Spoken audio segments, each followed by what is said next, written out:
Hello everyone, welcome to my channel. आज हम बताने जा रहे हैं Upton on 7 rural district council versus Powell के केस के बारे में। इस केस को जानने से पहले बेहतर होगा कि हम इंडियन कॉन्ट्रैक्ट एक्ट 1872 और के सेक्शन 9 को समझ लें।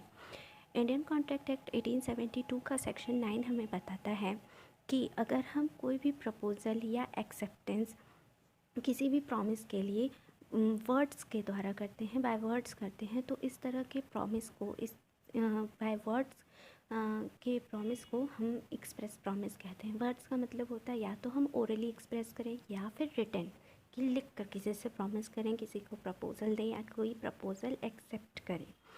और ठीक उसी तरह से जब हम कोई भी प्रपोज़ल या एक्सेप्टेंस वर्ड्स के अलावा किसी दूसरे वे में करते हैं तो ऐसे प्रपोज़ल या एक्सेप्टेंस से क्रिएट प्रॉमिस इम्प्लाइड प्रॉमिस कहलाता है। इम्प्लाइड को हम कह सकते हैं इनडायरेक्टली या और हिंदी में अप्रत्यक्ष कह सकते हैं। इम्प्लाइड प्रॉमिस में हमें हमेशा एक लीगल मैक्सिम्स को याद रखना चाहिए। इसे हम लैटिन मैक्सिम भी कह सकते हैं और ये मैक्सिम है कॉन्सेंसस एड आइटम। इस मैक्सिम का मतलब होता है meeting of mind. Meeting of mind का मतलब होता है कि उस प्रॉमिस के वक्त हम जो सोच रहे हों ठीक वही चीज़ सामने वाला भी सोच रहा हो। इस चीज़ को और अच्छे से हम आगे एग्जाम्पल के ज़रिए समझेंगे। तो इसका एक एग्जाम्पल है moving into any public transport और consuming eatables at a restaurant creates implied promises to pay for services or benefits। मतलब जब हम किसी रेस्टोरेंट में जाते हैं या किसी पब्लिक ट्रांसपोर्ट की सर्विस का यूज़ करते हैं तो वहाँ हम इनडायरेक्टली उस रेस्टोरेंट के ऑनर या फिर मैनेजर या फिर उस पब्लिक ट्रांसपोर्ट को चलाने वाले इंसान से प्रॉमिस करते हैं कि हम आपको इस सर्विस के लिए पे करेंगे।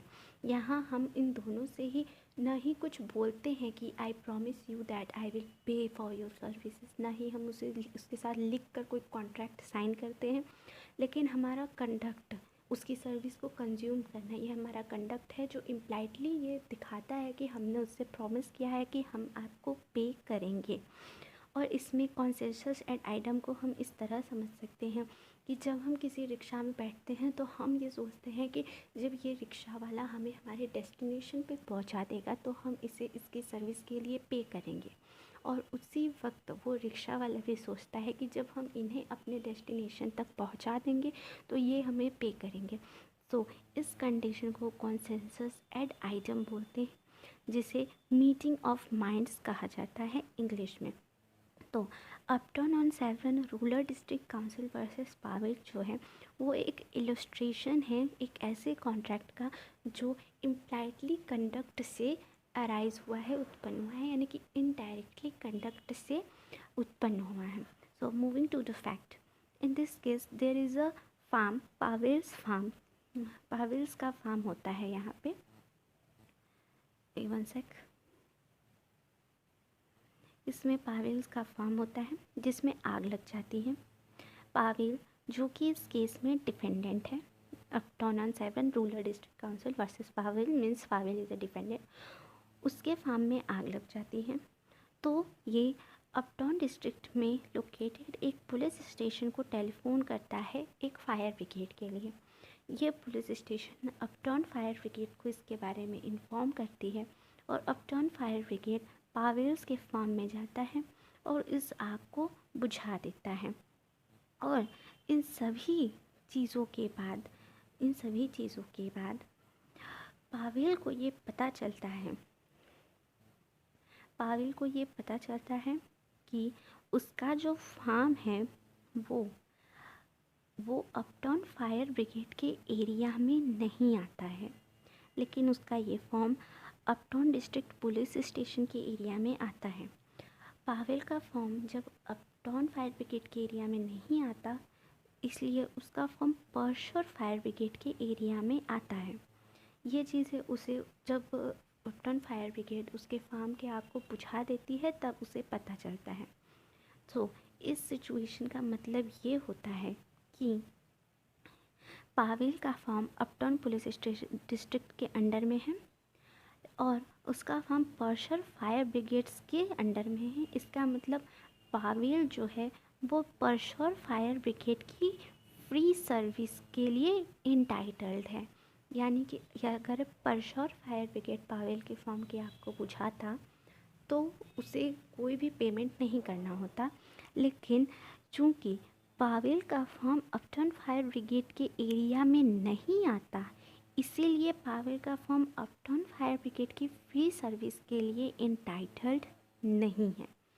इसका कारण ये होता है कि जो अपटन फायर ब्रिगेड है वो इसका एक कॉन्ट्रैक्ट होता है जिसके अंडर में ये डिफाइंड है कि अगर अपटन फायर ब्रिगेड अपने एरिया से बाहर जाके अगर अपनी सर्विस देता है तो वो पेमेंट के लिए इंटाइटल्ड है, वो पेमेंट के लिए इंटाइटल्ड है, ठीक है, और इंटाइटल्ड है। तो इस तरह से ये केस कोर्ट में जाता है जहाँ पे अपटन, और इसलिए इस केस का नाम है Upton on Severn rural district council versus Powell, जहाँ पे अपटन फायर ब्रिगेड ये कंटेंशन देता है, ये तर्क देता है कि there is a contractual liability, हमारे पास कॉन्ट्रैक्ट है and he should be pay and he have to pay me for my services. और जो पावेल रहता है यानी कि डिफेंडेंट, वो ये कंडीशन देता है कि जब हमने उसे अपटन फायर ब्रिगेड को सर्विसेज के लिए बुलाया तब हमें ये नहीं पता था कि मेरा फॉर्म अपटन फायर ब्रिगेड के अंडर में नहीं आता है, अपटन फायर ब्रिगेड के अंडर में नहीं आता है। तो इसके बाद जो कोर्ट है उसने क्या हेल्ड दिया, so court held that the defendant must be treated as he asked the services of Upton Fire Brigade and in response Upton Fire Brigade provided the services। तो हेल्ड होता है कि द डिफेंडेंट जो कि Pavel है, हम बार बार बता रहे हैं कि डिफेंडेंट पावेल है, पावेल ऐसा ही ट्रीट होगा जैसे कि उसने अपटन फायर ब्रिगेड से ही सर्विस चाहा था और उसके सर्विस मांगने के रिज़ल्ट में, रिस्पॉन्स में अपटन ने उसे अपनी सर्विस दी और उसके फॉर्म के आग को बुझाया। हैंस इसीलिए the services were taken on an implied promise और कॉन्ट्रैक्ट। इसलिए ये सर्विस एक इम्प्लाइड कॉन्ट्रैक्ट यानी कि एक इनडायरेक्ट कॉन्ट्रैक्ट के बेसिस पर लिया गया था। So defendant Miss Powell was liable to pay the Upton fire brigade, इसलिए पावेल को अपटन फायर ब्रिगेड को उसकी सर्विस के लिए पे करना होगा। और यहाँ इस बात का कोई मतलब नहीं होता कि डिफेंडेंट को at the time of the contract इस बारे में जानकारी नहीं थी कि अपटन फायर ब्रिगेड उसके एरिया में नहीं है या पावेल का फॉर्म अपटन फायर ब्रिगेड के एरिया में नहीं है। तो जैसे यहाँ पे उसने अपटन की सर्विस ली और इम्प्लाइडली उसे पे करना पड़ा, ठीक उसी तरह जिस तरह से ट्रांसपोर्ट के एग्जाम्पल में। Hope you will understand this case. If you like my video please like to my channel, subscribe to it and share with your friends. Thank you.